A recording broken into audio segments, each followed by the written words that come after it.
mu myaka ya mbere ipampa ryarimburwa ari ryinshi, ariko muri kino gihe ipampa ni rike cyane gose.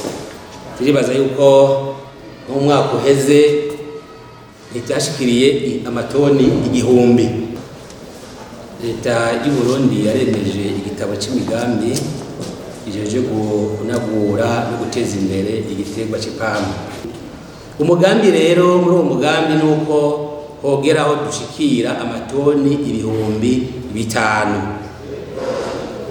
Iyo migambi rero umugambi rero gushikira ku 5,000 tuzobushika ko turanguye imigambi yose iri muri ico gitabo cy'uwo mugambi wo guhera mu 2019 gushika mu 2027. Muri iyo migambi rero iraba ubushikiranganje butandukanye, ibikorwa tuzokora biraba ubushikiranganje butandukanye, kugira ngo rero muri ubwo bushikiranganje ntihazobe igongana mu bikorwa. Baciye bateganya imigwi izobijejwe ishigwa mu ngiro y'icyo gitabo cy'uwo mugambi. Iyo migwi rero ikaba ari 2. Hariho umugwi mpuzabikorwa ariwo twita mu Gifaransa Comité national sectoriel et interministériel de pilotage.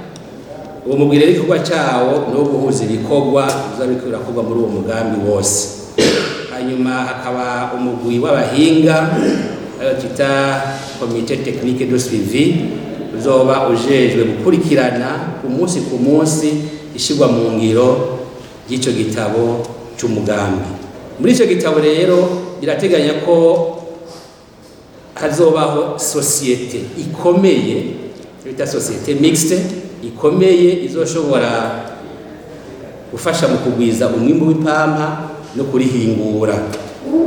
Harabaye rero amasezerano hagati ya leta y'u Burundi cita memorandum d'entente hagati ya leta y'u Burundi na n'ishirahamwe Afritextile kugira ngo bazoshireho iryo shirahamwe rikomeye izoshobora guhingura kuronka ipampa, inyuzi z'ipampa amatoni 5,000 nk'uko mwabikurikiranye mu mwaka w'2027.